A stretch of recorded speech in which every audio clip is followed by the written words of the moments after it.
Ya Allah, jika aku menyembahmu karena takut neraka, bakarlah aku di dalamnya. Dan jika aku menyembahmu karena mengharap surga, campakkan aku darinya. Tapi jika aku menyembahmu demi engkau semata, janganlah engkau enggan memperlihatkan keindahan wajahmu yang abadi padaku.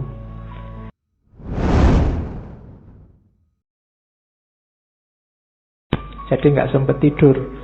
Sampai satu ketika majikannya ini lihat Robiah malam-malam sedang ibadah, di atas kepalanya ada cahaya yang menerangi tempat beliau sedang beribadah itu.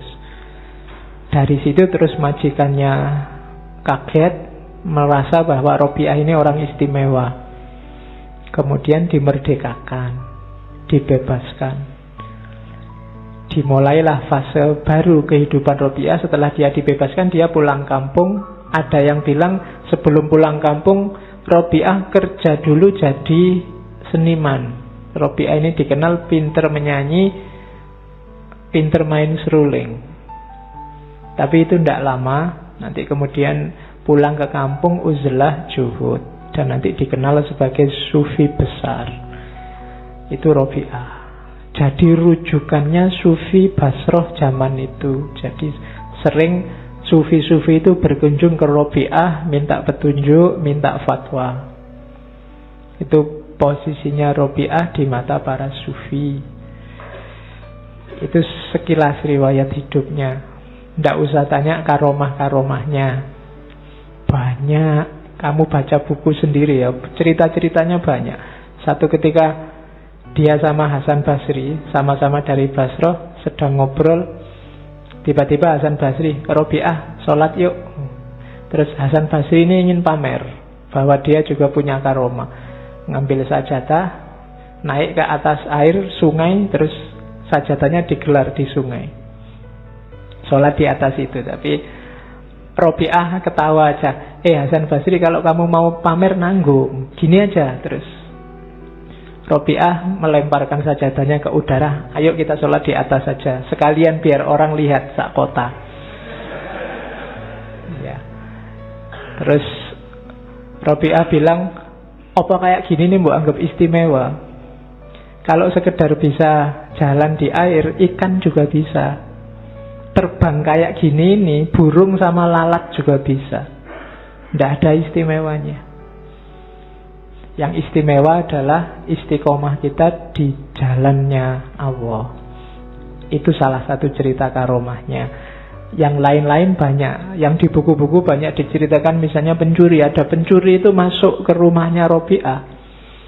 Begitu di dalam, pencurinya bingung sendiri. Apa yang diambil? Tidak ada apa-apa di rumahnya Robiah. Pencuri tidak cerdas. Wong ngerti orang miskin tidak punya apa-apa, zuhud uzlah kok dicuri. Tidak ada apa-apa. Kabarnya hanya ada kendi satu, itu pun nggak berharga. Terus pencurinya, daripada nanggung, sudah kendi ini dibawa.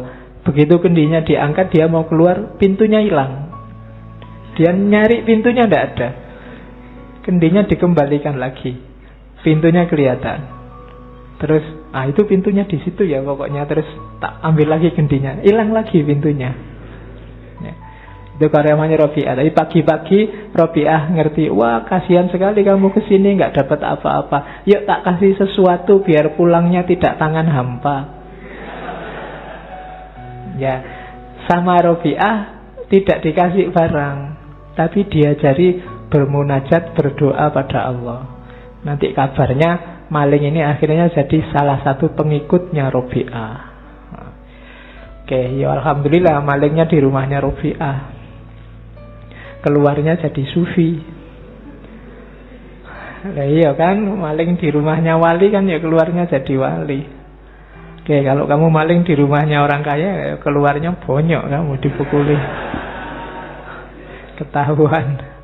Oke, bismillah. Malam ini kita fokus pada mahabbah dalam dunia tasawuf. Robiah kabarnya tidak menikah. Makanya Judul kitabnya Syekh Abdul Mun'im Qondil itu kan Robi'ah Adawiyah Azra'ul Basroh Al-Batul. Batul itu tidak nikah. Jadi versi-versi Arab biasanya menyebut Robi'ah ini tidak nikah. Tapi versi Indonesia misalnya di Ukudulu Jennya Syekh Nawawi Al-Bantani itu menyebut Nabi Robi'ah sempat menikah. Dan saat dia menikah itu di Ukudulu Jen itu Robi'ah mempersilahkan suaminya, kalau mau nikah lagi silakan aja, bebas. Dan suaminya terus begitu dipersilahkan nikah langsung 3. Dan Robi'ah tidak apa-apa, dia tetap merawat suaminya. Itu silakan yang rajin baca Ukudulu Jen. Ya, di situ ada nanti ceritanya Robi'ah. Malah banyak sufi yang ingin melamar dia untuk dijadikan istri. Bahkan ada cerita khalifah raja salah satu wilayah juga atau gubernur ingin melamar dia, tapi semua tidak ada yang diterima. Suatu ketika ada banyak orang datang, terus semua ingin ngelamar. Robi'ah disuruh milih, terserah milih yang mana. Ada wali, ada sufi, ada yang muda. Terus Robi'ah bilang, gini aja deh, saya punya 4 kuis, 4 pertanyaan. Siapa yang bisa jawab 4 pertanyaan saya ini, silahkan saya diberi istri.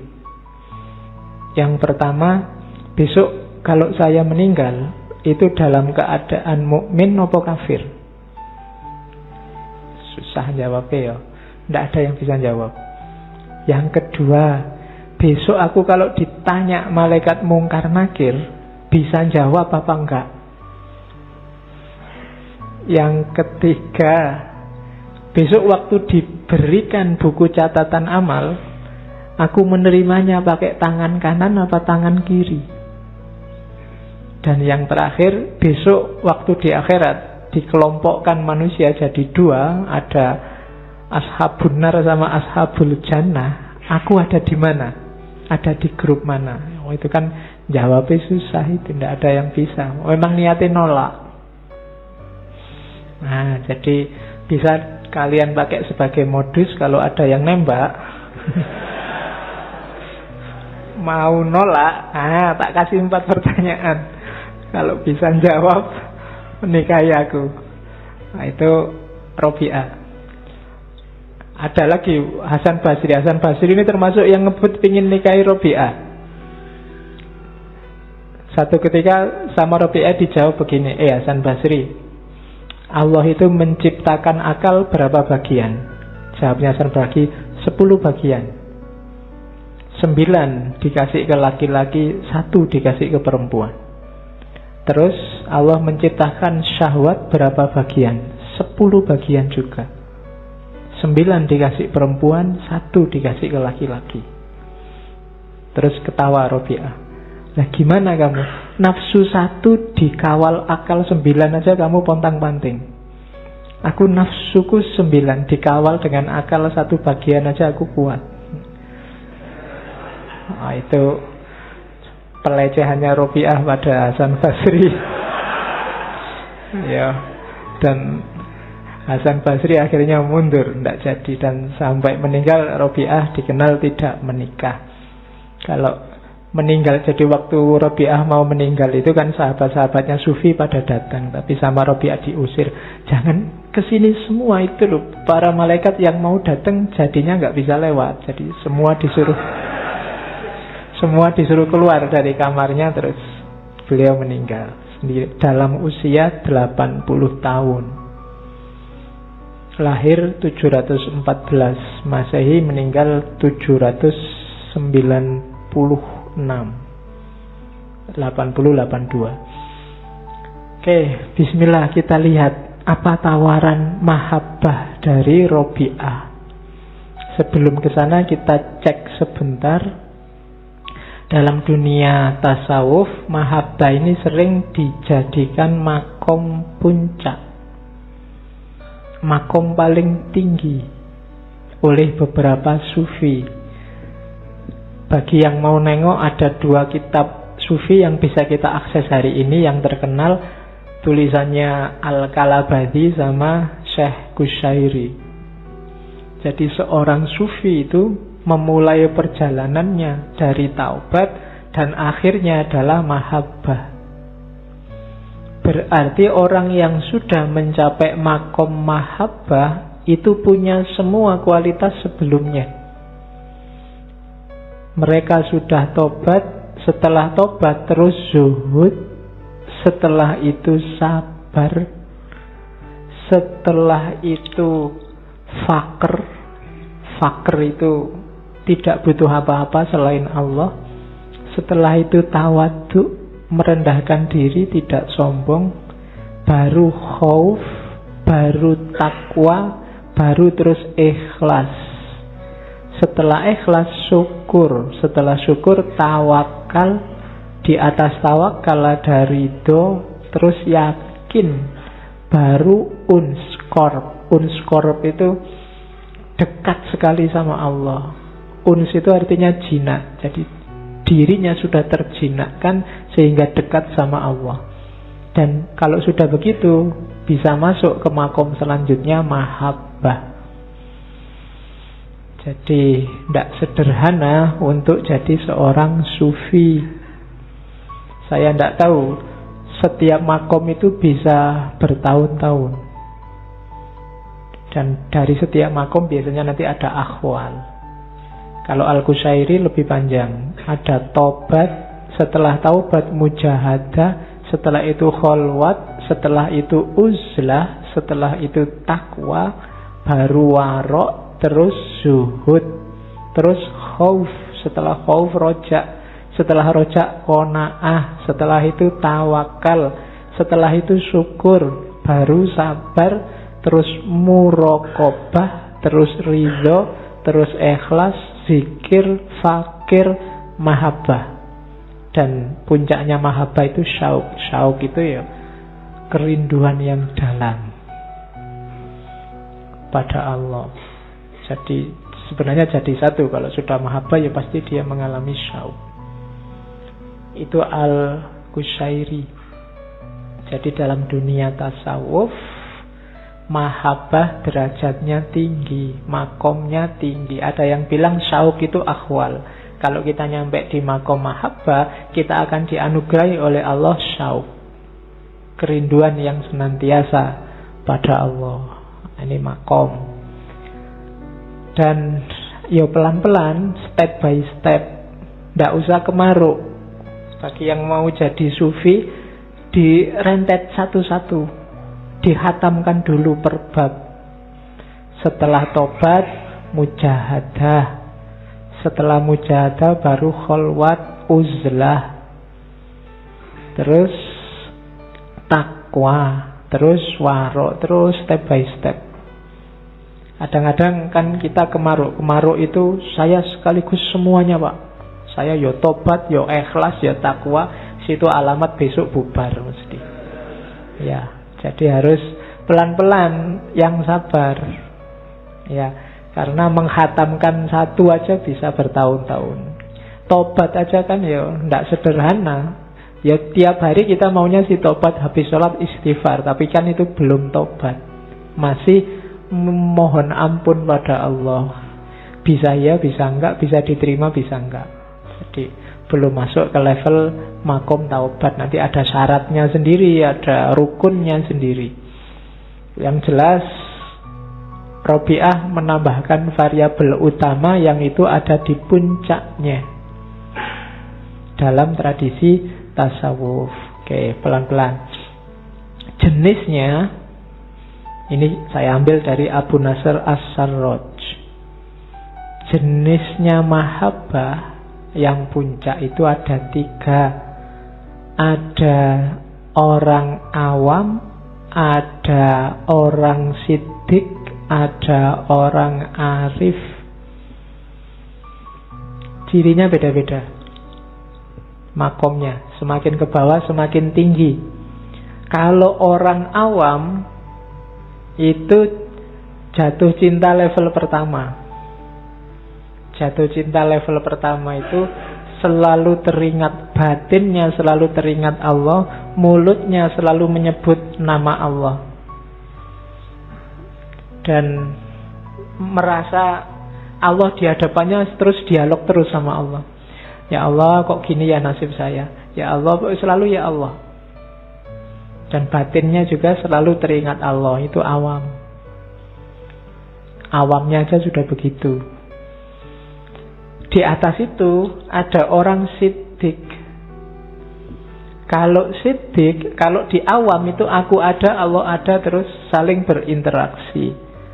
Kalau di siddiq, aku ada, Allah ada, tapi ku utamakan Allahnya. Kehendakku, keinginanku sudahlah, minggir dulu. Nah, ini orang-orang siddiqin. Cita-citaku, keinginanku, hasratku, ambisiku tidak penting. Yang penting apa yang diinginkan oleh Allah. Ini orang-orang siddiq. Kalau tadi masih dialog, mungkin sekali-sekali masih mengeluh, sekali-sekali masih menceritakan keadaannya, masih memohon. Ya Allah, semoga yang jadi gubernur nanti ini. Ya Allah, semua itu kan hasrat, masih minta. Ya itu jenis cinta, cuma level awam.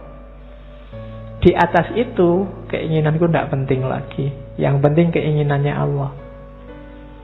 Yang paling tinggi, akunya sudah nggak ada. Sudah. Kalau tadi akunya ada, aku yang mengorbankan diri untuk Allahnya ada. Kalau sekarang tidak ada aku lagi sudah. Tidak ada yang mengorbankan dan dikorbankan.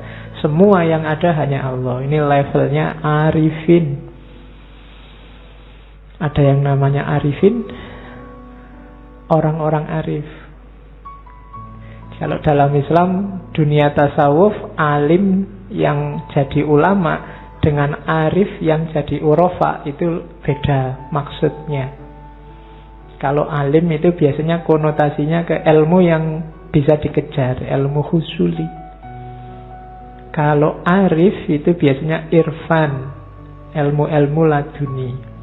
Pengetahuannya dianggap lebih dalam, lebih sejati. Makanya cintanya orang arifin, ada cintanya siddiqin, ada cintanya awam. Jadi istilahnya arif, bukan alim. Jadi kalau arif jamaknya urofa, kalau alim jamaknya ulama. Ya ulama itu penting, mereka warasatul anbiya. Cuma ilmunya ilmu yang kelihatan, ilmu husuli, ilmu yang dikejar, diwariskan. Kalau urofa itu ilmunya ilmu batin, ilmu laduni yang dianugerahkan langsung oleh Allah. Alim itu kayak makom, kita yang mengejar. Kalau irfan itu kayak akhwal, Allah yang menganugerahkan. Ya harus ada usaha dari kita, baru Allah nanti ikut intervensi, nanti jadi urofa. Oke, jadi jenisnya itu mahabbah itu. Kalau kita mungkin awam saja belum. Jadi kita paling masih pra-awam. Ya kan, kamu kan masih belum berani bilang saya jatuh cinta sama Allah. Karep kita masih banyak. Allah masih belum selalu nomor satu dalam hidup kita. Ya pelan-pelan. Jadi hari ini kan kita selalu sibuk dengan hal-hal yang tidak esensial. Ya pelan-pelan belajar. Ngaji kayak gini, tema-tema kayak gini kan kelihatan tidak penting hari ini. Mungkin politik lebih penting, kuliahmu mungkin lebih penting, masa depanmu lebih penting. Kayak makanan, yang kayak gini ini kan semacam cemilan mungkin dalam hidup kita hari ini, bukan makanan utama. Padahal harusnya ini makanan utamanya, tapi jadi cemilan. Harusnya pilkada itu cemilan, kuliahmu itu cemilan, kamu punya uang apa bokeh itu cemilan, IP-mu 4 apa 3 apa 2 itu cemilan. Makanan utamanya harusnya yang esensial semacam ini. Cuma kita sering yang harusnya cemilan jadi makanan utama, yang harusnya makanan utama jadi cemilan. Oke, awas kebalik ya. Kita sering salah meletakkan prioritas dalam hidup. Jangan salah, ini jangan dianggap ilmu tua. Hanya orang-orang tua yang harus paham ini. Karena hidup kita sekali dan batasnya kita tidak ngerti. Tidak selalu yang lebih tua berangkat duluan. Karena biasanya yang larinya lebih cepat itu yang muda. Yang tua kan pelan-pelan, santai. Yang ambisius, yang muda.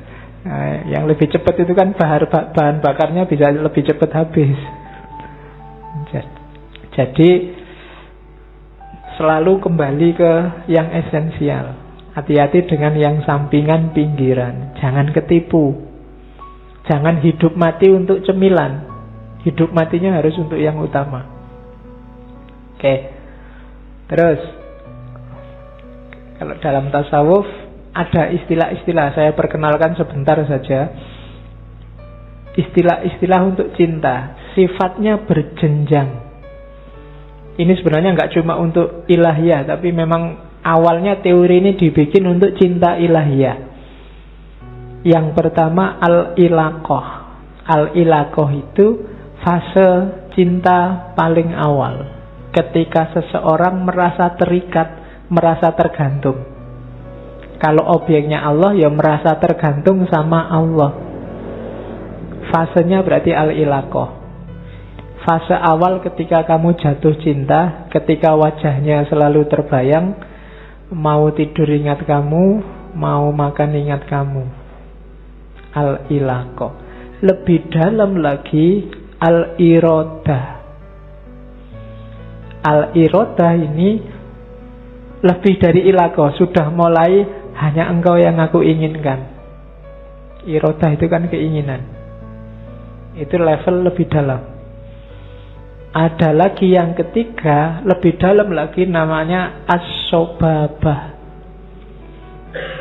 As-sobab, sobba ya subuh, ketercurahan. Jiwa lahir batinmu kamu curahkan hanya untuk dia. Itu level as-sobabah. Lebih dalam lagi ada al-gharam. Gharam itu nyala. Jadi sekarang kamu hidup demi dan hanya untuk cinta. Cintamu menyala terus. Itu al-gharam. Lebih dalam lagi al-widad, yang nanti jadi mawaddah. Arti asalnya kelembutan. Kelembutan itu berarti apa? Cinta yang tulus, tidak ada pamrihnya apapun. Lebih dalam lagi namanya as-syaghaf. Syaghaf ini cinta yang mendarah daging sudah. Gen masuk. Makanya waktu majikannya Nabi Yusuf itu jatuh cinta sama Nabi Yusuf, kan ada istilah qad syaghafaha hubba. Jadi sudah terkiwir-kiwir sudah. Segalanya hanya dia. Itu syaghaf namanya. Oke. Lebih dalam dari syaghaf ada ishq. Ishq ini ayat cinta yang memabukkan. Orang mabuk itu kan sudah lupa kiri kanan. Pokoknya semuanya tidak penting. Dunia hanya kita berdua. Itu ishq. Apapun, kapanpun, dimanapun, hanya engkau yang kurindukan. Itu ishq. Lebih dalam dari ishq, tayammum. Bukan, ini tidak ada hubungannya sama wudhu ya. Tayammum itu perendahan diri. Kamu tunduk, kamu takluk di depan dia. Disuruh apapun oke mau. Jadi dia menyuruh apapun, kamu diminta untuk apapun, terserah. Diperbudak pun tidak apa-apa. Itu namanya tayammum. Lebih dalam dari tayammum, ta'abbud. Kalau ta'abbud itu jangankan disuruh, tidak disuruh pun apa kebutuhanmu tak layani. Itu ta'abbud. Puncaknya al-khullah. Kalau khullah, itu kan nanti jadi kata-kata khalil itu. Khalilullah, kayak Ibrahim. Kalau al-khullah itu sudah kemana-mana berdua sudah. Tidak akan ada aku tanpa kamu. Kamu dan aku harus selalu bareng. Nah, itu puncaknya, namanya al-khullah. Kita berdua tidak terpisahkan lagi. Itu al-khullah. Nah, ini level-level kedalaman cinta. Ya silahkan kamu analisis sendiri kalau yang punya pacar atau ada yang dicintai. dalamnya sampai apa? Apa dalamnya sampai irodah, apa ilakoh, sobabah, atau jangan-jangan sudah tayamum atau ta'abud. Ya, sama Allah juga begitu. Kamu sama Allah itu sudah ilakoh, atau lebih dalam lagi irodah, atau hidupmu hanya untuk Allah, sobabah, atau gharam, menyala terus kerinduanmu pada Allah, atau widat, dan seterusnya. Nah, ini level-level cinta. Atau jangan-jangan ilakoh juga enggak. Ilakoh itu kan Allahus Somad, hanya Allah tempat bergantung. Kalau ini aja belum, ya nggak mungkin lebih dalam. Jadi yang paling awal itu kamu tidak bergantung pada siapapun, hanya pada Allah. Kayak bapaknya Robi'ah tadi, dia tidak mau minta-minta selain hanya pada Allah. Meskipun dia sudah sah untuk minta, karena termasuk golongan orang miskin dan tetangganya kaya raya. Dan kalau minta pasti diberi. Tapi dia tidak mau minta-minta, karena dia prinsipnya minta itu hanya pada Allah. Nah, itu tingkatan cinta. Dia tidak mau tergantung pada siapapun, hanya pada dia yang dicintai. Terus, tanda cinta ilahiyah. Kalau dalam tasawuf tadi 10, tandanya juga 10. Ini boleh kamu jadikan alat untuk nguji pasanganmu cinta beneran apa enggak. Tapi ini maunya cinta ilahiyah sebenarnya. Yang pertama apa? Senang kalau bertemu kekasihnya. Kalau dalam sufi sampai ke level kasyaf. Kasyaf itu terbukalah tabir dan kelihatan keindahannya. Itu kasyaf namanya. Lahirnya syahadah. Jadi senang. Jangan ngaku kamu jatuh cinta kalau sebel ketemu yang dicintai. Atau bosen. Bosen kamu lagi.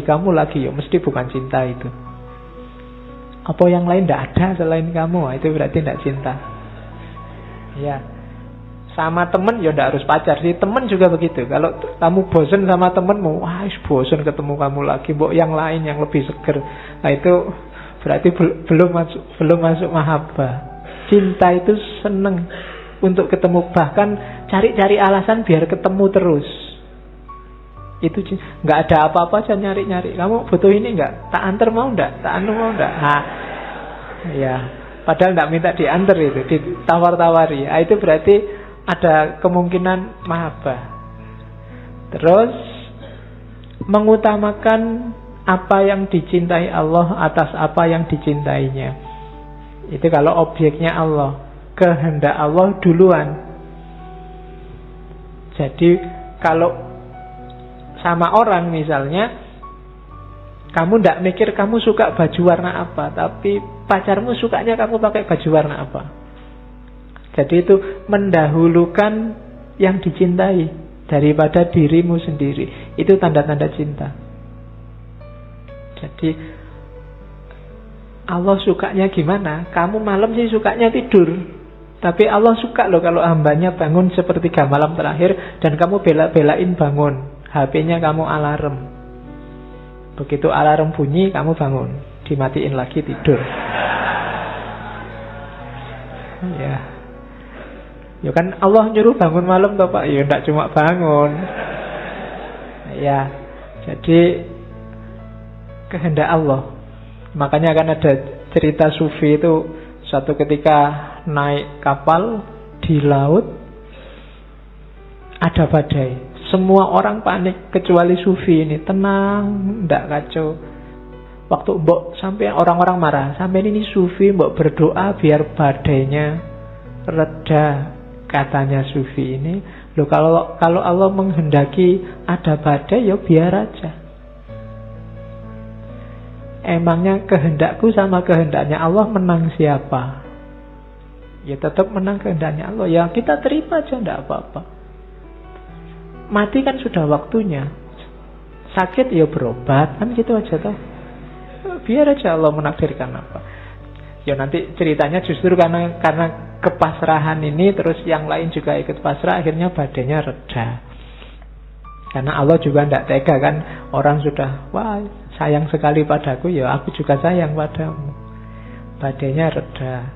Oke, jadi kepentingannya didahulukan. Terus yang ketiga, selalu ingat pada Allah, memperbanyak zikir pada Allah. Itu tanda-tanda cinta. Kalau cinta kok nggak selalu ingat dia, omong kosong, berarti nggak cinta. Waduh, aku lupa kalau punya pacar, nggak, berarti nggak. Ora mungkin itu wis. Iya ya, ndak, pasti ndak. Kalau cinta itu ndak pakai disuruh, pasti ingat. Terus suka kalau berduaan. Kalau sama Allah namanya berkholwat. Munajat itu ngobrol sama Allah. Atau membaca kitabnya. Kalau kalian dapat surat dari pacar, atau pacarmu ngirim WA panjang ngomong apa, itu kan tidak kamu hapus-hapus. Ini WA dari dia, padahal mungkin isinya podo. Kemarin bilang I miss you, I love you, sekarang I miss you, I love you, itu nggak kamu hapus 1 bulan, semuanya sama. Kenapa? Karena kamu cinta. Jadi kitabnya menurut kamu jadi penting, karena membaca kitab itu mengingatkan kamu pada dia. Jadi kalau ada orang Islam ngaku cinta sama Allah tapi males ngaji, itu omong kosong. Tidak mungkin. Kayak kamu kalau jatuh cinta, kok pacarmu ngirim WA terus kamu alah tidak usah dibaca. Buat apa? Itu omong kosong, berarti tidak suka, tidak cinta. Jadi ciri yang keempat, suka kalau berduaan. Ayo Pak, kalau ini kan nggak perlu saya jelaskan, kamu paham lah. Mana ada orang jatuh cinta sukanya rame-rame, mesti pinginnya berduaan. Oke, terus makanya yang tidak punya pacar, ya kamu toleran kalau ada temenmu baru ya. Lah ya kan, masa malam mingguan pacarmu diapeli kamu ikut ganggu, ikut nemuin, ikut ngajak ngobrol, itu namanya tidak toleran.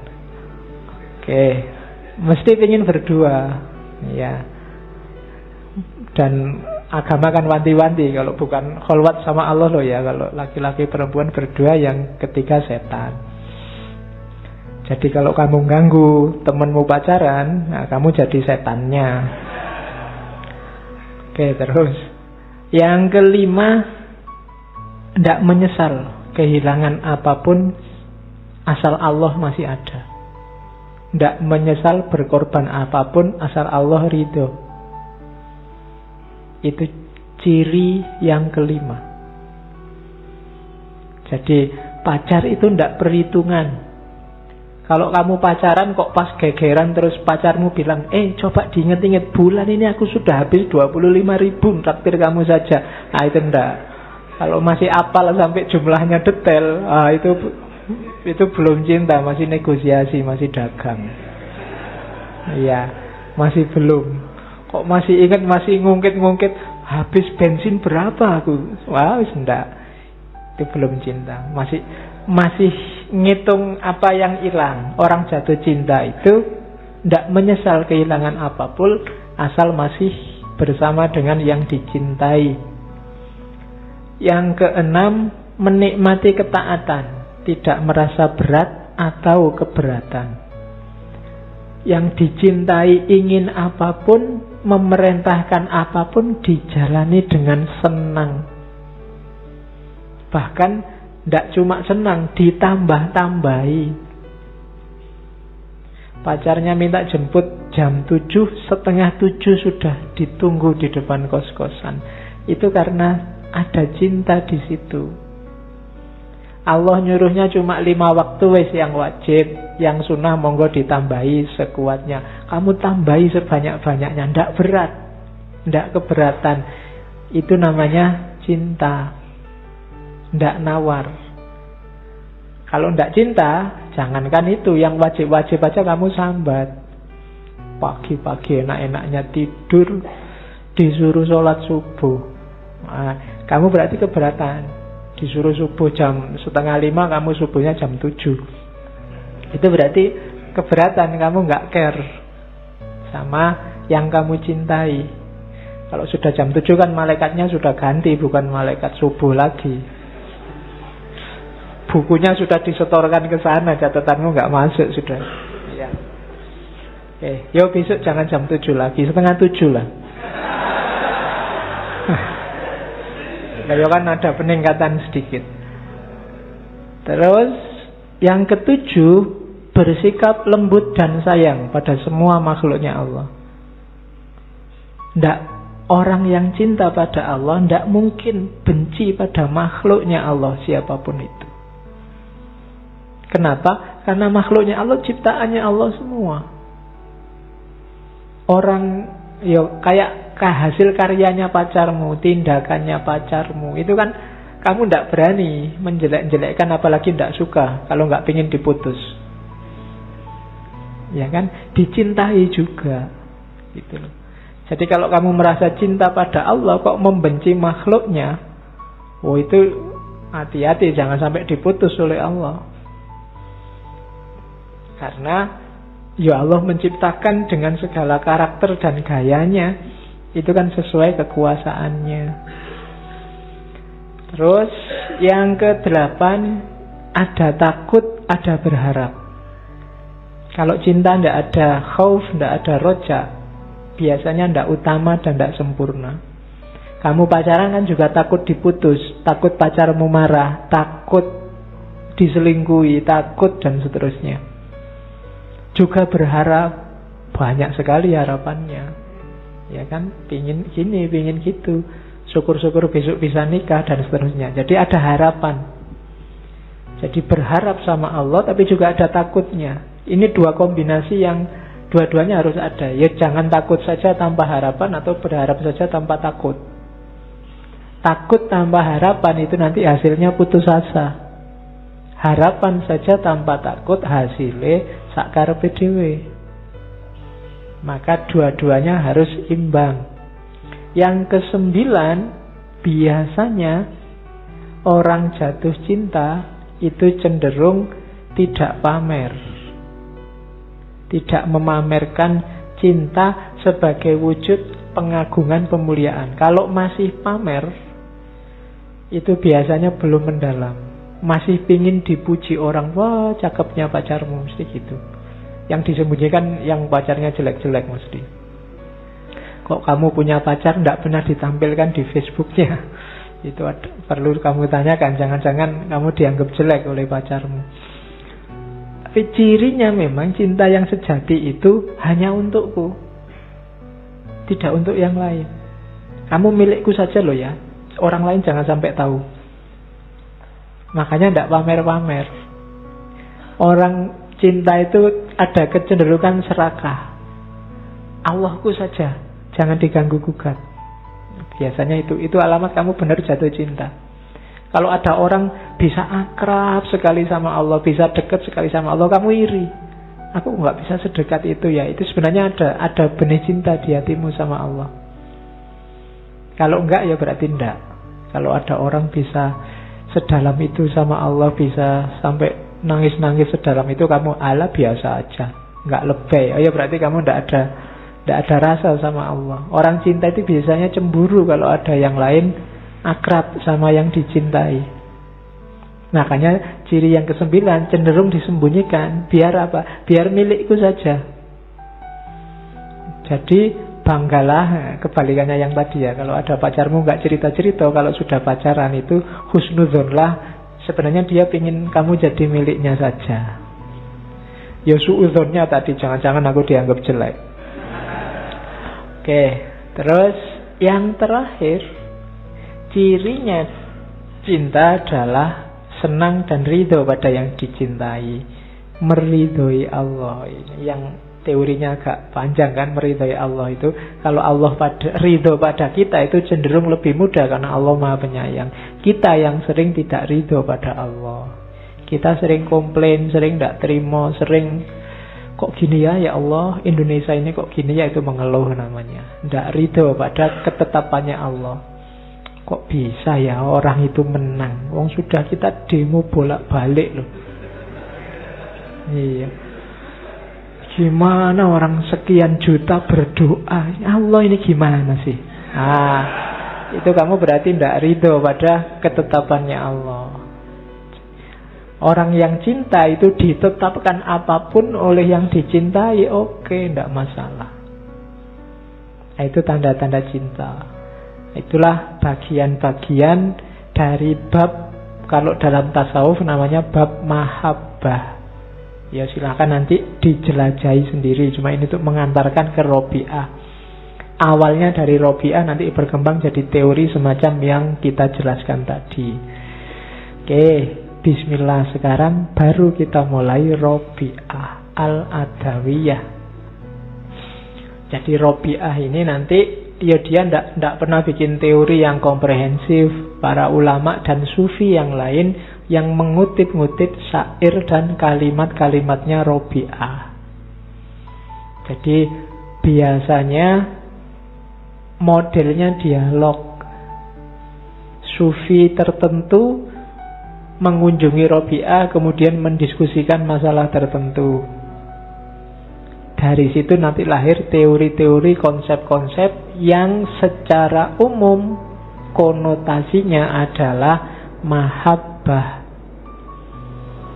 Oke, kalau ada yang tanya, pertama, apa sih cinta itu? Apa sih mahabbah itu? Jawabannya Robi'ah sukar dijelaskan. Apa hakikat cinta itu? Sudah banyak orang pingin ngomong tapi tetap tidak memuaskan. Katanya Robi'ah, cinta itu ia hanya memperlihatkan kerinduan, gambaran perasaan. Hanya orang yang merasakannya dapat mengetahui. Secanggih-canggihnya, sebanyak apapun kamu baca buku tentang cinta, kalau tidak pernah jatuh cinta, sebenarnya kamu belum tahu apa itu cinta. Meskipun tadi kamu sudah menghafalkan ciri-ciri cinta, tingkatan cinta, model-model cinta, tapi kalau kamu sendiri belum pernah mencintai dan belum pernah jatuh cinta, ya tidak ngerti kamu apa itu cinta. Hanya yang merasakan. Jadi kalau ada temenmu kok sok menasehati, tidak usah pacaran. Pacaran itu mengganggu kuliah. Kamu pernah pacaran? Tidak pernah, tidak valid. Ya, tidak valid. Yang valid itu ya kamu ngalami sendiri. Wong ini urusan perasaan. Sama kayak rasa yang lain sebenarnya. Pedes, manis, asem. Itu kan menjelaskannya susah. Manis adalah ya tidak bisa sudah. Asem adalah kalau hidupmu kamu tempelkan di ketek, ya susah juga ya. Asem itu apa ya? Menjelaskannya susah. Ya rasakan sendiri aja. Sama kayak cinta.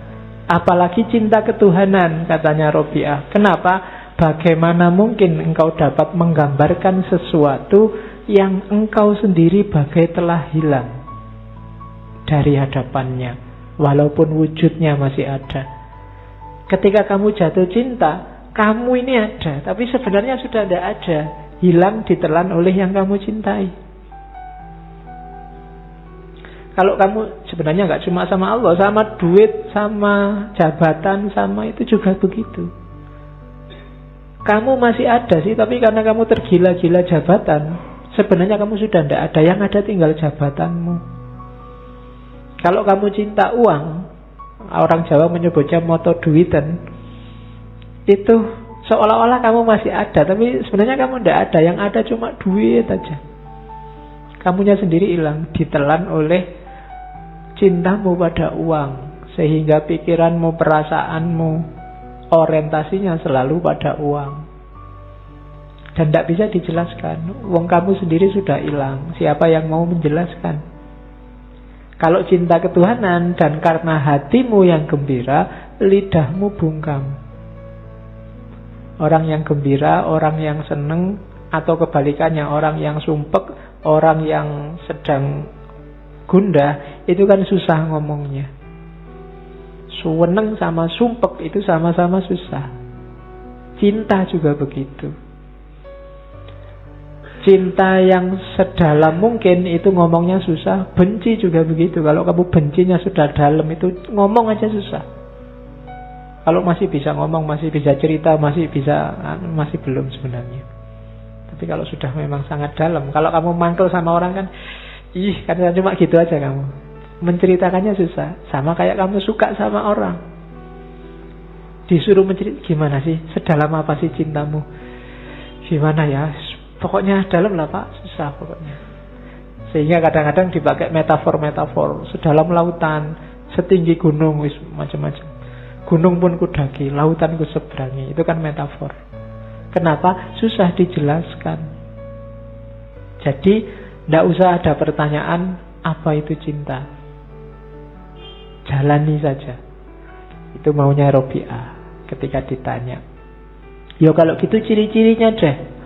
Ya kalau cirinya, katanya Robiah, antara lain ini loh. Yang pertama, yang namanya cinta itu biasanya tidak ada jarak antara yang mencintai dan yang dicintai. Yang pertama, kalau masih ada jarak, masih ada aku dan kamu. Kalau aku begini, kalau kamu begitu, itu biasanya masih belum. Masih negosiasi. Terus, yang kedua apa? Cinta itu ungkapan dari rasa rindu. Oleh karena itu, susah dijelaskan. Hanya bisa dirasakan. Yang bisa memahami yang merasakan. Barang siapa menuturkan, ia sendiri tidak dapat dituturkan.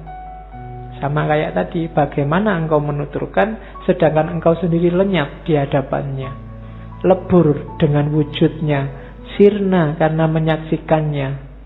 Dalam kondisi sehat engkau mabuk dibuatnya. Oke.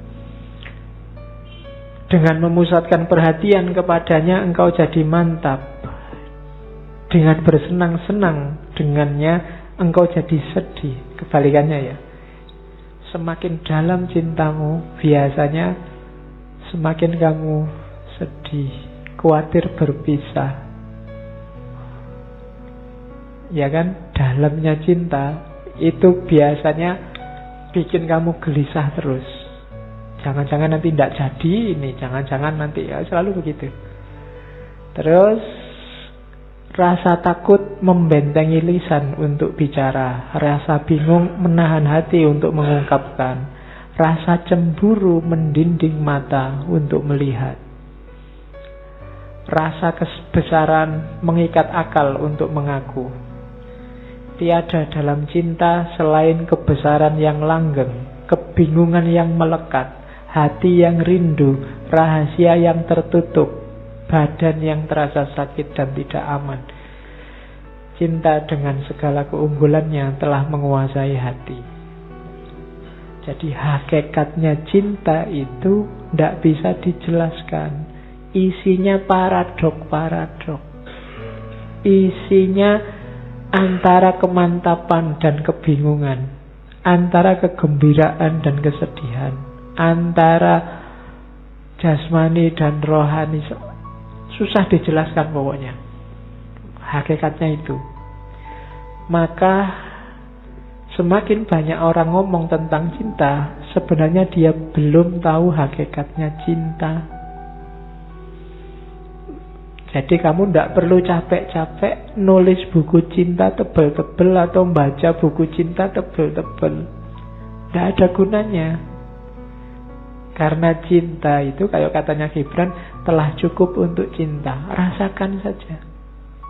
Kamu tidak perlu cari teori membahagiakan pacar dalam waktu 60 detik. Tidak iso. Kan ada sekarang tips-tips begitu, tips and trick. Nah, saya kan buku-buku itu. Mencintai Allah dalam waktu 60 hari, ya tak bisa. Kayak kursus bahasa Inggris itu kan, pinter bahasa Inggris 6 jam. Itu. Yo, waktu kamu baca 6 jam pinter, bukunya ditutup jam ke-7 sudah nggak bisa lagi kamu bahasa Inggris. Kan begitu buku-buku trik itu. Jadi hakikatnya cinta itu susah dijelaskan, hanya rasa. Kalau dijelaskan mumet, serba paradok, gembira dan sedih, mantap dan bingung, dan seterusnya. Yang bisa kita lihat hanya manifestasinya. Oke, kita masuk sekarang ke gimana terus prakteknya. Menjelang mencintai ada 2 hal utama yang jadi bagiannya cinta. Itu saya pakai kalimat menjelang mahabbah. Apa? Taubat dan ridho.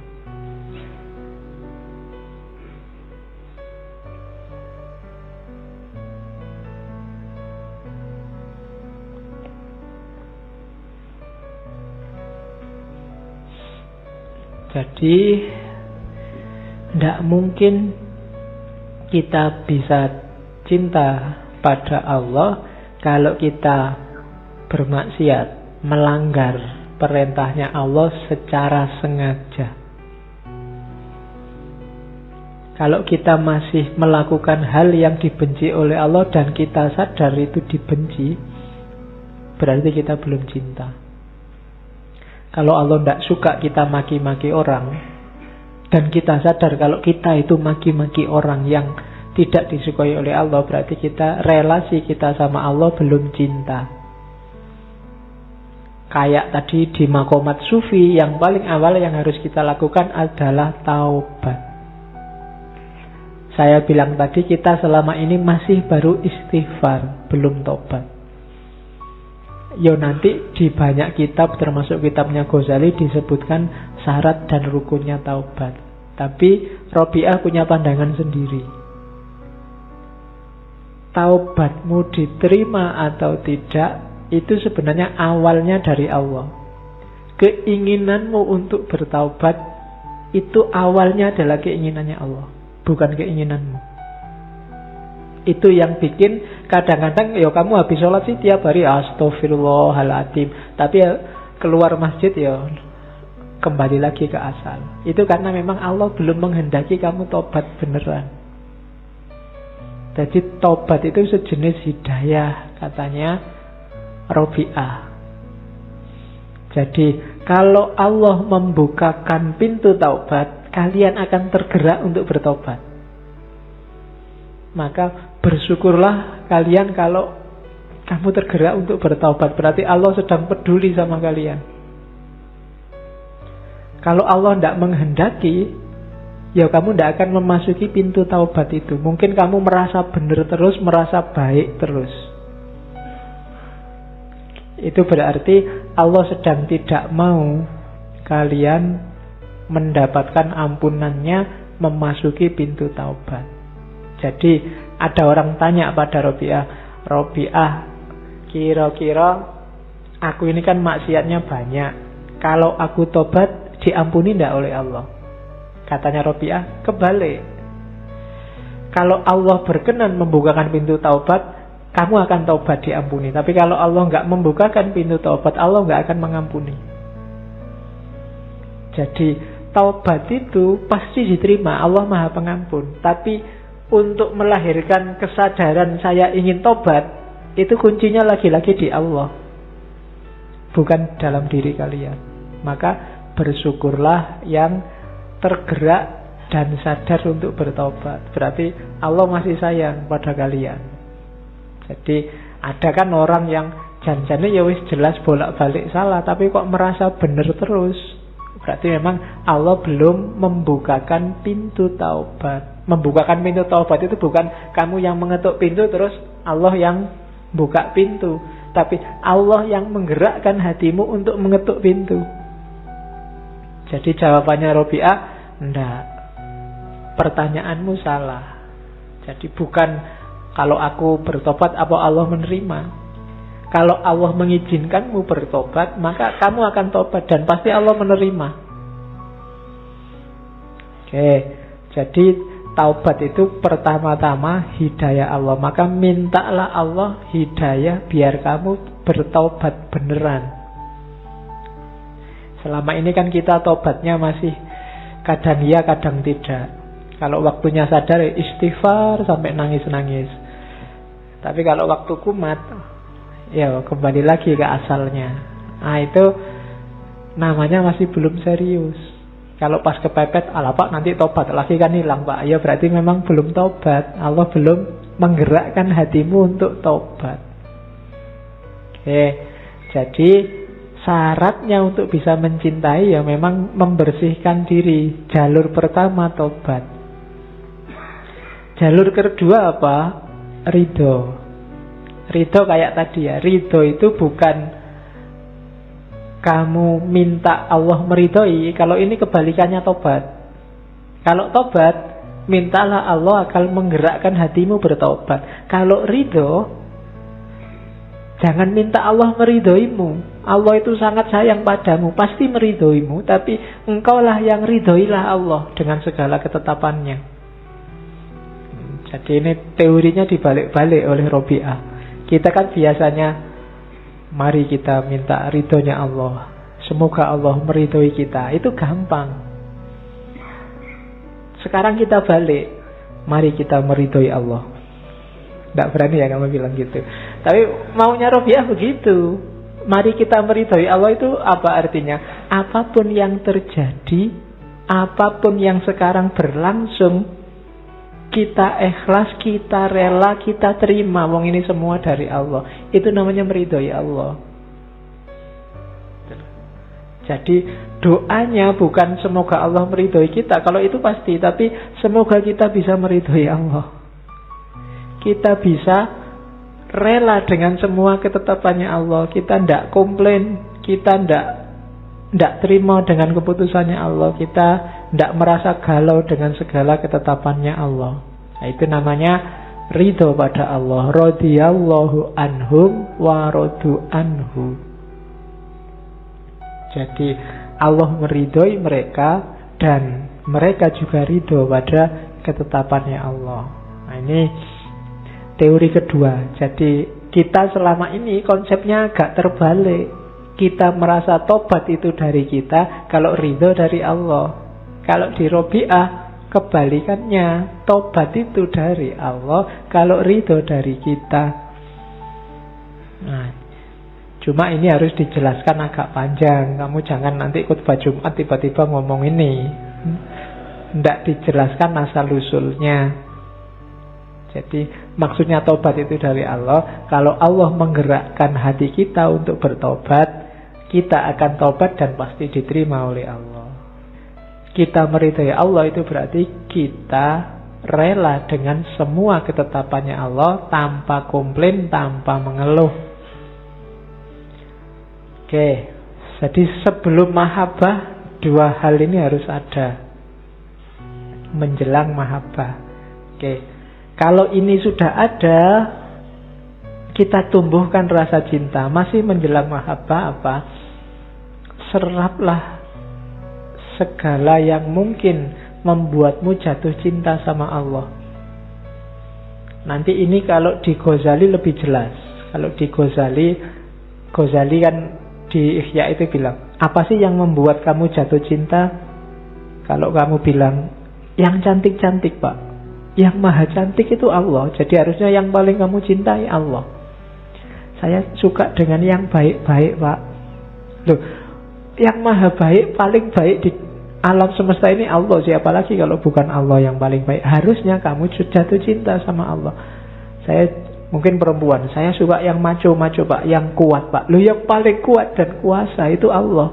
Harusnya kamu jatuh cinta sama Allah. Saya suka yang indah-indah Pak, yang paling indah itu Allah. Harusnya juga kamu jatuh cinta pertama-tama sama Allah. Nah, itu Ghazali. Jadi menyerap keindahan dan keagungan Allah, hasilnya pasti cinta.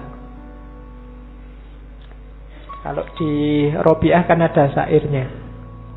Jadi Tuhan, semua yang aku dengar di alam raya ini, ocehan burung, desir dedaunan, gemercik air di pancuran, nyanyian burung bersahutan, hembusan angin, suara halilintar, dan suara kilat yang berkejaran. Kini kusadari sebagai tanda bukti atas keagunganmu dan sebagai saksi abadi atas keesaanmu, juga sebagai kabar bagi manusia bahwa tak satu pun ada yang menandingimu dan menyekutuimu. Jadi ini sebenarnya syair ini muncul ketika Robiah merasa galau. Aku ini termasuk wanita solihah, kok pekerjaannya main seruling dan menyanyi.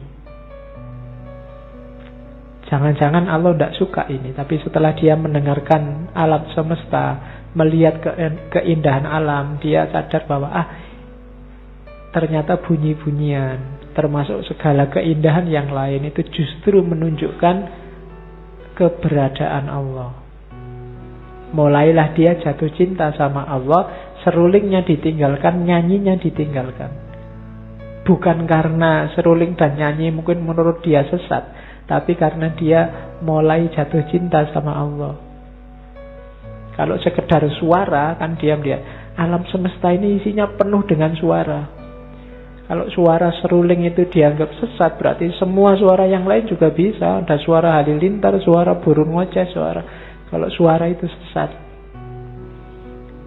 Cuma Robiah tidak karena itu dia meninggalkan serulingnya, tapi karena dia tergetar menyerap keindahan dan keagungan Allah.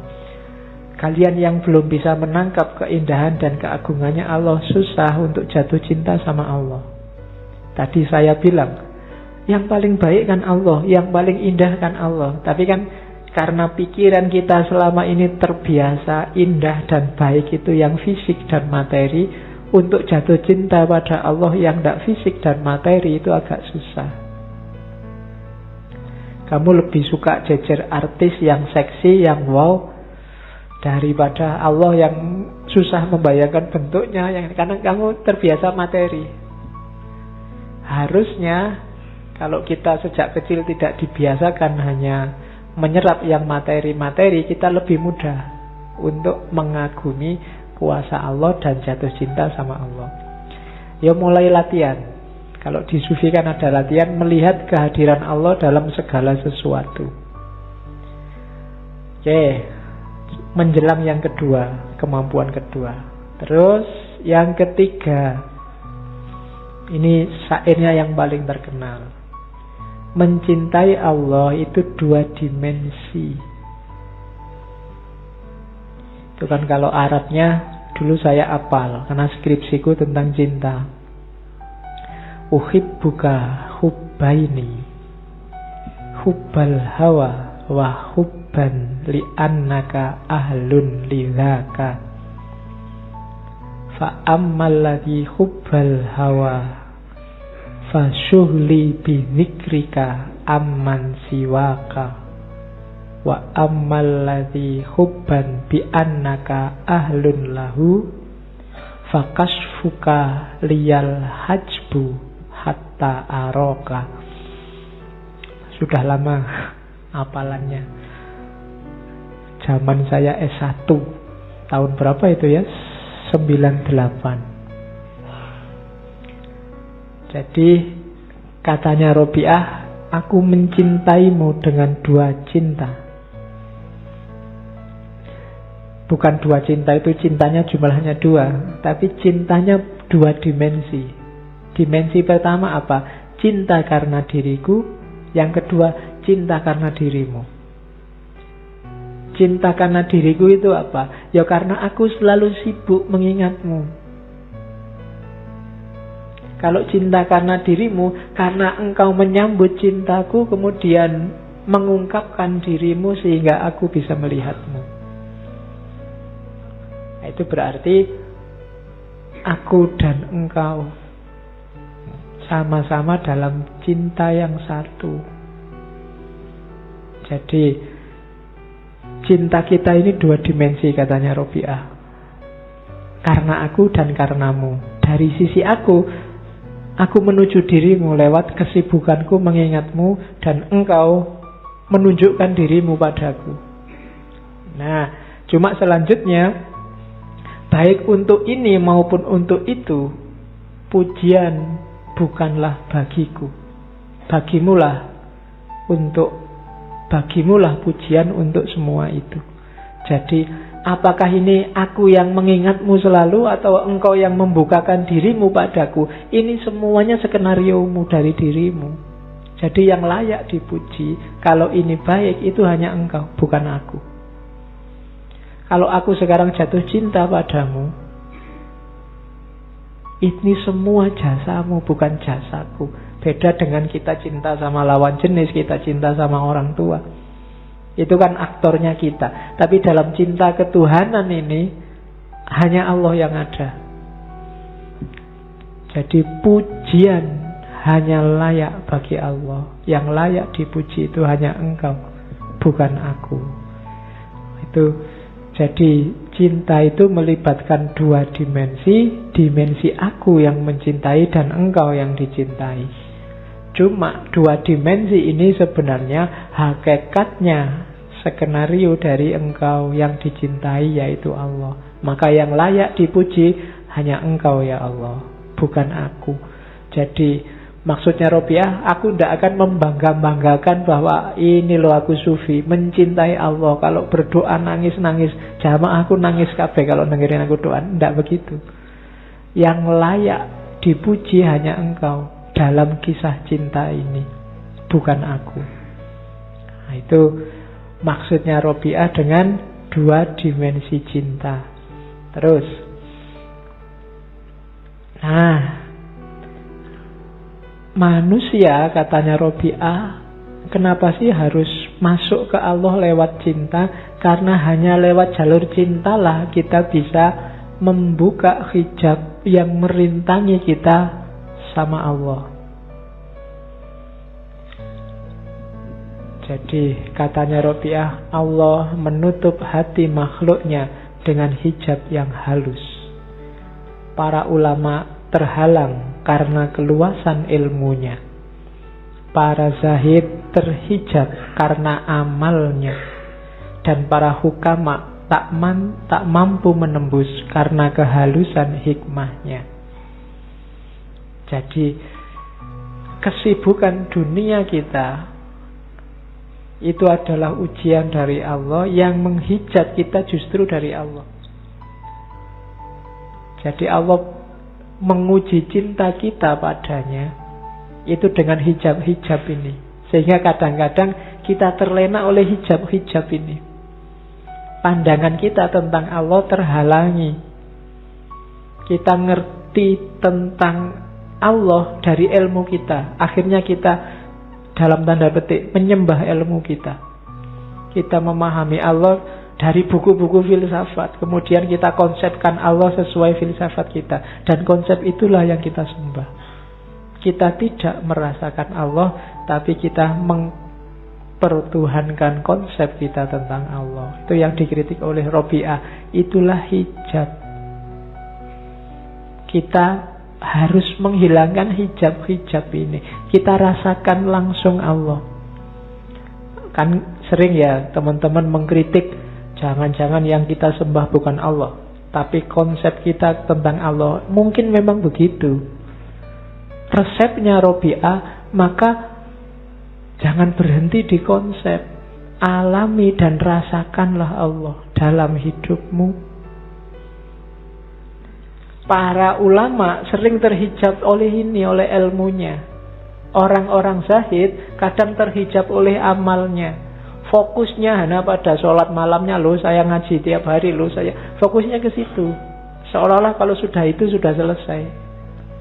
Kalau para hukama ini ahli fikih, ahli hukum, terhijab oleh hikmahnya. Para filosof itu juga terhijab oleh hikmahnya, terpesona oleh keindahan konsep-konsepnya, sehingga terhalang dari Allah. Maka jadilah orang arif, kayak tadi saya jelaskan. Orang arif yang pengetahuannya lewat rasa. intuisi, langsung nyambung dengan Allah.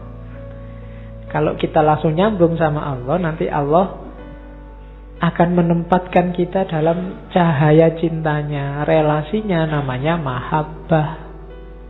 Tidak lagi berjarak, tidak terhijab oleh konsep, tidak terhijab oleh amal, tidak terhijab oleh hikmah. Kita langsung merasakan Allah dalam hidup kita. Itu cirinya mahabbah. Terus, nah, ini sebenarnya syair yang diucapkan oleh Robi'ah setelah banyak orang melamar dia dan semuanya ditolak. Kenapa? Karena fokusku sekarang hanya Allah saja. Sudah cukup bagiku Allah. Jadi Robi'ah saat itu berceramah, saudara-saudaraku, kholwat merupakan ketenangan dan kebahagiaanku.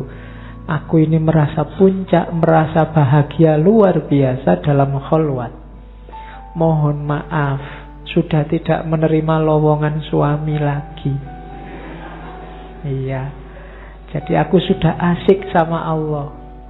Katanya Robi'ah, kekasihku selalu di hadapanku. Tak mungkin aku mendapat penggantinya. Aku sudah ngerti bener indahnya, dahsyatnya kekasihku yang satu itu. Jadi aku tidak akan nyari lagi. Bahkan katanya Robi'ah, cintanya pada makhluk itu cobaan bagiku. Ini namanya cemburu. Mbok kekasihku itu milikku saja, tidak usah mengasihi yang lain. Tapi dia ini sangat maha penyayang, maha pengasih. Maka itu cobaan bagiku. Dialah tujuan hidupku. Nah, oh hati yang ikhlas, oh tumpuan harapan, berilah jalan untuk meredam keresahan. Oh Tuhan, sumber bahagia dan kehidupan, kepadamu saja kuserahkan hidup dan keinginan. Kupusatkan seluruh jiwa ragaku demi mencari ridhomu. Jadi, enggak punya suami aku enggak gelisah, enggak punya apa-apa aku enggak galau. Yang bikin aku galau cuma satu, ridhomu. Kamu ridho enggak ya padaku? Apakah harapanku akan terwujud? Jadi satu-satunya yang difokusi oleh Robi'ah itu hanya Allah ini kira-kira ridho enggak kalau aku gini ya. Jadi bukan lagi urusan suami, bukan lagi urusan kekayaan. Meskipun miskin luar biasa, banyak hartawan yang ingin bantu. Ada cerita seorang hartawan ingin bantu Robi'ah, cuma takut karena dia tahu pasti ditolak. Akhirnya melalui sahabatnya Sufi, namanya Sufyan Tsauri. Pak Sufyan, mbok tolong saya ingin bantu Robi'ah, cuma Robi'ah ini mesti tidak mau. Mbok sampean yang ngomong. Sufyan Tsauri, ya sudah coba tak bantu. Bilang, Mbak Yu Robi'ah ini loh, saya kesini. Sebelum Sufyan Tsauri ngomong, ada apa sih? Apakah ada yang mau ngasih bantuan aku? Ya, ada hartawan itu yang mau ngasih bantuan sampean. Kan kelihatannya sampean hidupnya kok susah gitu. Jawabannya Robi'ah tidak jawab. Gini aja deh, kamu ngerti toh kira-kira aku jawab apa? Iya sih, ya sudah. Jadi akhirnya nggak jadi, sudah nggak jadi dibantu. Oke, jadi ada cerita lagi satu ketika Robi'ah ini punya puasa. Dia merasa nanti maghrib buka puasa, aku masih punya bawang satu untuk buka puasa. Jadi buka puasanya pakai bawang. Begitu maghrib mau buka puasa ke dapur, loh bawangnya kok ndak ada. Ya sudahlah pakai air aja. Tiba-tiba ada burung lewat jatuh, bawa bawang satu dijatuhkan di depan Robi'ah. Robi'ah lihat bawang itu, ndak usah, nanti tipuan, nanti aku jadi manja. Pingin opo-opo langsung datang. Kalau kamu kan seneng, bayangkan tiba-tiba datang. Tapi kalau Robi'ah ndak. Kalau diginiin terus sama Allah, nanti jangan-jangan aku manja. Nggak usah tak ambil bawangnya, cukup dengan air saja. Nah, itu Robi'ah. Ya jangan disamakan jiwanya kayak kalian, tapi pelan-pelan bisa ditiru. Oke. Ini juga ada satu cerita, satu ketika Robi'ah ini jatuh, tangannya patah. Dan ya lama tidak sembuh-sembuh, terus dia baca syair, bukan mengeluhkan patahnya tangan. Ya Tuhan, lenganku telah patah. Aku merasa penderitaan yang hebat atas segala yang telah menimpaku. Aku akan menghadapi segala penderitaan itu dengan sabar, tidak masalah. Namun aku masih bertanya-tanya dan mencari jawabannya. Apakah Engkau ridho akan aku, ya Allah? Oh Tuhan, inilah yang selalu mengganggu langit pikiranku. Tanganku patah nggak masalah, aku sengsara nggak masalah. Aku masih pengen tahu kamu itu ridho padaku ndak, ya Allah? Aku gini ini loh. Nah itu Robi'ah. Jadi dia ndak galau oleh apapun. Sumpah kayak apapun hidupnya, diculik, diperbudak orang ndak masalah. Dia cuma, ini Allah ridho ndak ya kira-kira kalau aku gini nih. Nah, bisa kamu tiru kalau sedang ngapain sumpah. Tidak apa-apa lah kayak gini, tapi Allah ridho nggak dalam hal apa saja. Itu yang selalu ditanyakan Robi'ah. Oke, terus Robi'ah itu ya tadi karakternya orang Cina memang selalu rindu pada Allah. Setiap dia kan tidak pernah tidur sholat malam sampai fajar. Biasanya fajar dia tidur sebentar, tapi setiap kali bangun tidur kalau pagi dia baca syair ini, memarahi dirinya. Wahai jiwa, berapa lama engkau tertidur? Sampai kapan engkau tertidur? Engkau terlalu nyenyak tidur. Akankah engkau tertidur saja tanpa terbangunkan kembali, kecuali oleh trompet hari kebangkitan? Jadi kalimat ini terkenal karena banyak orang mendengar. Setiap kali pagi habis dia tidur sebentar sebenarnya, karena semalaman gak tidur, asik sama Allah. Begitu dia sadar, aku ketiduran, jiwanya sendiri dimarahi.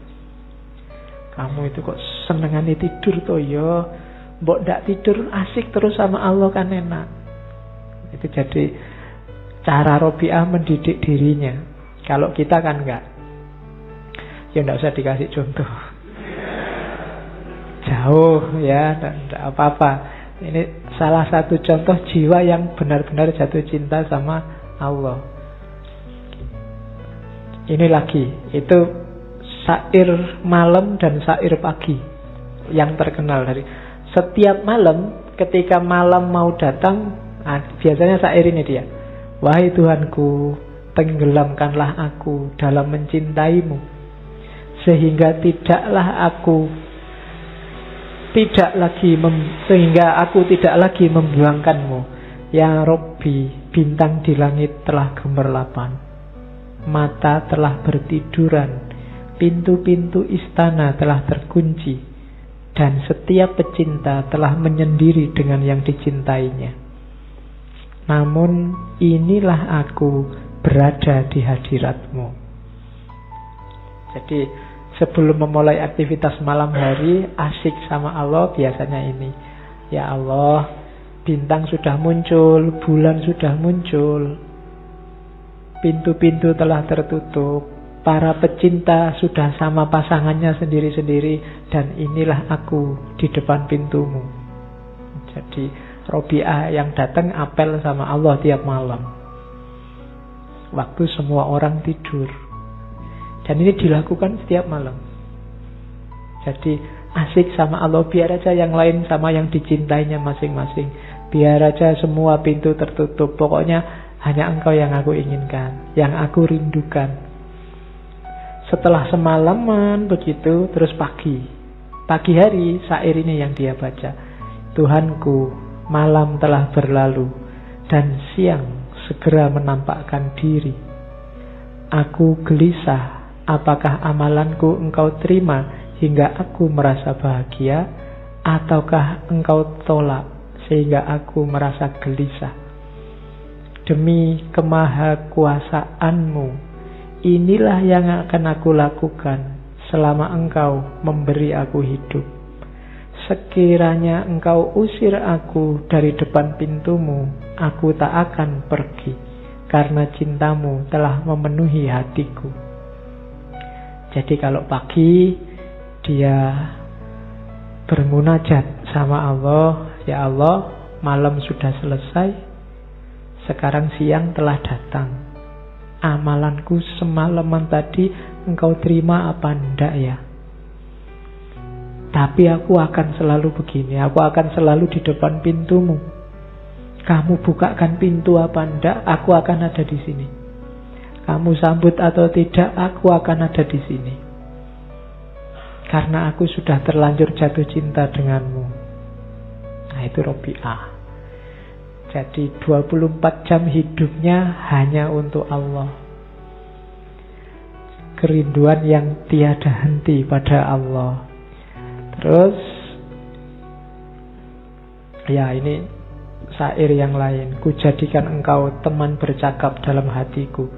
Tubuh kasarku biar bercakap dengan yang duduk. Jisimku biar bercengkrama dengan handai tolanku. Isi hatiku hanya tetap engkau sendiri. Ya, biar aja fisikku ketemu orang lain ngobrol, jasadku ketemu tetangga-tetangga, ketemu sanak saudara, tapi hatiku tidak akan kemana-mana, hanya bersamamu. Nah, itu Robi'ah. Terus, buah hatiku hanya engkaulah yang kukasihi.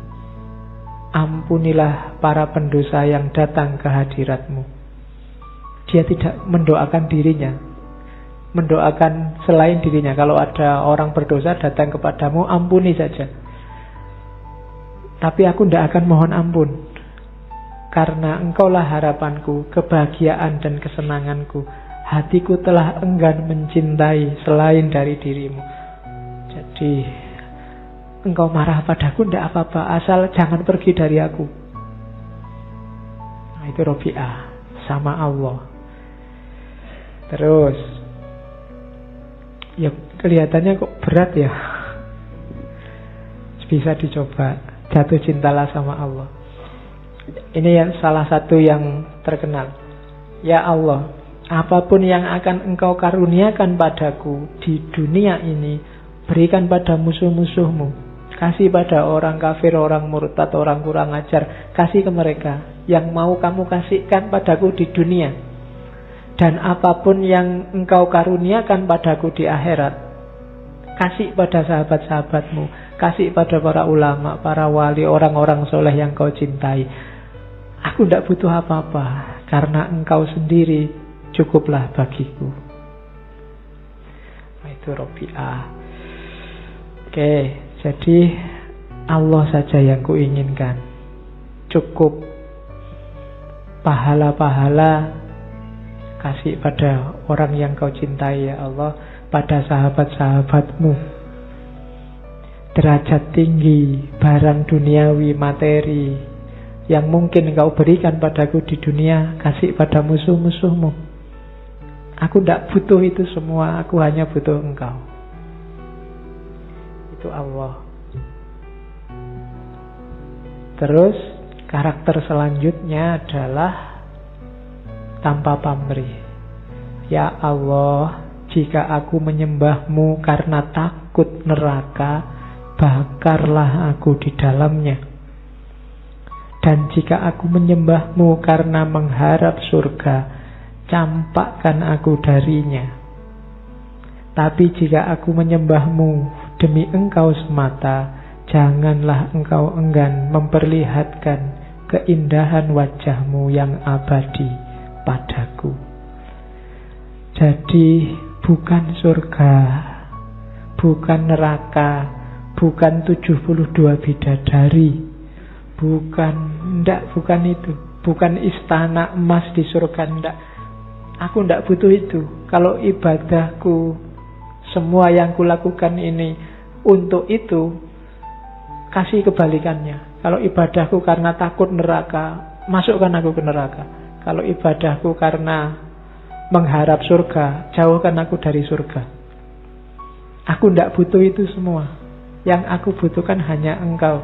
Aku hanya ingin melihat wajahmu. Itu saja. Nah, itu Robi'ah. Ada cerita satu ketika Robi'ah ini membawa ember besar isinya air. Lari agak cepat bawa air. Orang-orang yang Robi'ah, kamu mau kemana? Mau ngapain? Mau ke neraka. Mau tak padamkan dengan air ini. Yaitu sindiran bagi kita bahwa kita itu sering selalu terjebak dengan ancaman neraka dan iming-iming surga. Allahnya hilang. Itu yang sering menjebak kita. Logikanya sebenarnya harus dibalik. Surga dan neraka itu ngikut Allah, bukan Allah ngikut surga dan neraka. Kalau kita menuju Allah dan sampai pada Allah, pasti dapat surga. Tapi kalau target kita surga, belum pasti kita dapat Allah. Banyak orang ibadah tertipu oleh iming-iming surga dan neraka ini. Kalau di teorinya Robi'ah, jangan itu. Hidup ini innalillahi wa ilaihi roji'un. Kepada Allah itu mukhlisina lahuddin. Ikhlas untuk Allah, bukan untuk surga, untuk neraka. Surga neraka itu anggap aja iming-iming untuk nambah semangat. Tapi tujuannya bukan itu.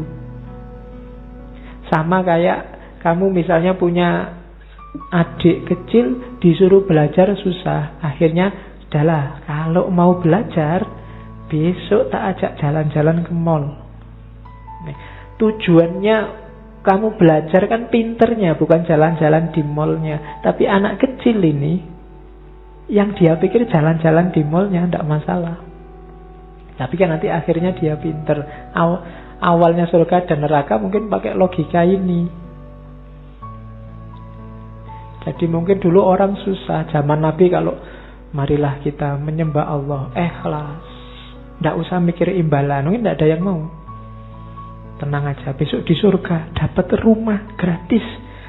Terus ada kolam susu, kolam madu, ada bidadari berpuluh-puluh, diajak perang susah. Ayo kita jihad. Kalau meninggal langsung disambut 72 bidadari loh. Wah iya ini dulu kamu semangat. Yang dipikir lumayan 72, 2 bulan lebih itu bisa gonta-ganti pikiranmu kan ke situ. Ya kan? Padahal Robi'ah enggak. Jangan ketipu dengan itu. Nanti ikhlasnya hilang. Maka Robi'ah mungkin gemes sama kita. Kok bolak-balik orang ditakut-takutin neraka, terus dia bawa ember besar. Mau kemana Robi'ah? Tak padamkan aja nerakanya, biar orang tidak ibadah karena takut neraka. Nah itu, jadi tidak ada pamrih apa-apa selain dia, selain Allah. Terus ciri mahabbah selanjutnya dalam Robi'ah adalah tidak mengharap apapun, hanya menerima saja, tidak usah minta-minta. Satu ketika dia sakit, Sofyan Sauri datang, Robi'ah, kamu itu kan dekat sama Allah, ya mbok berdoa biar sembuh. Terus Robi'ah bilang, sakit ini dari siapa? Ya dari Allah. Berarti kan Allah menginginkan aku sakit. Kalau aku dapat sesuatu dari yang aku cintai, ya aku nikmati no. Itu Robi'ah. Jadi itu kalimatnya selanjutnya ini, aku ini hanya hambanya. Apa hakku untuk menginginkan sesuatu? Kalau aku menginginkan sesuatu sedangkan Allah tidak menginginkannya, maka kafirlah aku. Susah ya. Jadi jangan menginginkan sesuatu yang tidak diinginkan oleh Allah. Maunya Robi'ah. Kalau kamu kayak gini berarti melawan Allah. Apa terus kalau sakit nggak diobati, Pak? Ya diobati. Tapi tetap dengan logika, kalau Allah yang ngasih sakit, Allah yang ngasih kesembuhan. Tidak harus kamu marah-marah sama Allah. Kenapa saya dikasih sakit? Tidak usah. Tidak ada mengeluhnya. Tidak harus protes, tidak harus komplain. Diterima saja. Ini orang jatuh cinta. Kayak kamu sama pacarmu waktu ulang tahun tiba-tiba kamu disiram sama telur. Ya kan? Kamu kan nggak komplain. Kenapa? Kamu cinta. Tapi bukan berarti telurnya terus nggak dihapus-hapus sampai sore. Ya, nggak diprotes, tapi ya terus dibersihkan. Sakit ya diobati, tanpa mengeluh, tanpa komplain. Apalagi marah-marah. Ya Allah, gimana sih? Saya itu kan orang soleh, rajin. Kok ya dikasih sakit? Kan nggak begitu. Jadi, nggak. Malah istilahnya Robiah ekstrim. Kalau aku menginginkan sesuatu yang berbeda dengan keinginannya Allah, maka kafirlah aku. Yang dikafiri apa? Kufur atas apa? Kufur atas pemberiannya Allah. Semua kan Allah yang memberi. Kamu sehat, kamu sakit, kulitmu mulus apa kasar, putih apa hitam, rambutmu keriting apa lurus, itu kan pemberiannya Allah. Jangan komplain, Pak, saya kok lahir di Indonesia ya Pak, akhirnya pesek hidungnya. Coba lahir di India, mungkin hidungnya lebih panjang. Nah, itu namanya komplain. Allah sudah menghendaki itu, ya sudah. Kan kamu sering mengeluh gitu, coba kemarin saya anaknya Jokowi Pak. Nah ya kan, kamu protes. Enggak. Allah sudah menginginkan itu, ya sudah, diterima saja, disyukuri. Kalau enggak, karena lawannya syukur itu kan kufur. Kalau kamu enggak terima, itu namanya kufur. Kenyataannya memang sudah begitu. Mau gimana? Kamu jago siapa, yang jadi kok malah siapa? Ya sudah, berarti Allah menghendaki itu. Ya bukan berarti terus kalau kamu enggak setuju diam saja. Ya kayak sakit tadi loh, ya diobati, tapi tanpa harus komplain, tanpa harus protes. Yang paling bagus apa? Engkau harus menginginkan segala sesuatu yang diinginkannya. Sesuatu agar engkau menjadi hambanya yang sejati. Semata-mata agar engkau menjadi hambanya yang sejati. Namun tidak masalah jika memang dia memberikannya. Berobat kok masih tidak sembuh, ya sudah. Karena yang memberikan kesembuhan juga Allah, sebagaimana Allah memberikan sakit.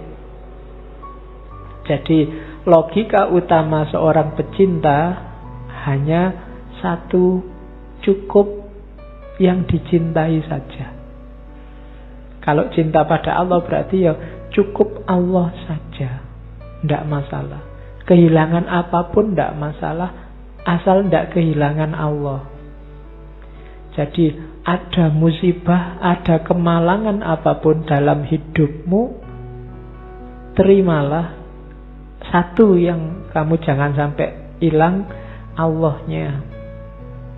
Kehilangan segalanya tidak masalah, asal jangan kehilangan Allah. Kehilangan hak pilih, kehilangan suara, kehilangan apapun tidak masalah, asal jangan kehilangan Allah. Sekarang banyak yang kebalik. Kehilangan Allah tidak apa-apa, asal jabatannya tidak hilang, asal pangkatnya tidak hilang, asal kekayaannya tidak hilang. Sekarang dibalik. Atau Allah dimanfaatkan demi kekayaan, demi jabatan, demi pangkat. Itu kondisi kita hari ini. Padahal kalau kita mencukupkan diri dengan pemberiannya Allah, sebaliknya nanti Allah juga akan mencukupkan hidup kita. Mencukupkan itu bukan berarti terus kamu jadi kaya, tapi apa kondisi batinmu, lingkungan sekelilingmu itu membuatmu merasa nyaman, pas. Mungkin kamu kaya luar biasa, tapi kalau Allah bikin kamu nggak cukup, ya kamu masih meluap-luap ambisi nafsu hasratmu, bikin kamu tidak tenang. Tapi mungkin kamu tidak punya apa-apa, tapi kamu puas. Nah, itu yang susah dicari. Robiah menemukan itu lewat jalur cinta. Dan menurut Robiah, dunia ini awal dan akhirnya akan ke situ. Selama kita belum menapaki jalur itu, kita tidak akan ketemu puncaknya nikmatnya hidup. Nikmatnya hidup ada di situ. Makanya di antara kalimatnya dia menyebut biar waktu yang akan membuktikan bahwa tiap langkah yang telah dipijakkan, tiap tetesan keringat dan darah yang telah dialirkan, tiap jiwa yang telah melayang akan sampai pada satu keadaan di mana keadilan adalah nadinya, kesejahteraan adalah nafasnya, kebijaksanaan adalah sifatnya, dan ridho Sang Kholik adalah tujuannya. Semua ini terwujud, jalurnya adalah mahabbah. Nanti waktu yang akan membuktikan. Dengan mahabbah, semua kecapean, keringat yang menetes, darah yang mengalir, langkah yang dipijakkan akan membuahkan keadilan, kesejahteraan, kebijaksanaan, dan ridho dari Allah. Di luar jalur itu kita tidak akan ketemu kebijaksanaan, kita tidak akan ketemu keadilan, kita tidak akan ketemu kesejahteraan. Maka Robiah menyarankan jangan lupa mahabbah. Oke, alhamdulillah. Itulah prinsip-prinsip mencintai Allah dalam pikirannya Robiah Al-Adawiyah. Gaya Robiah ini akan mewarnai hampir semua sufi abad ke-7 ke-8, termasuk tokoh sufi minggu depan, Jalaluddin Rumi.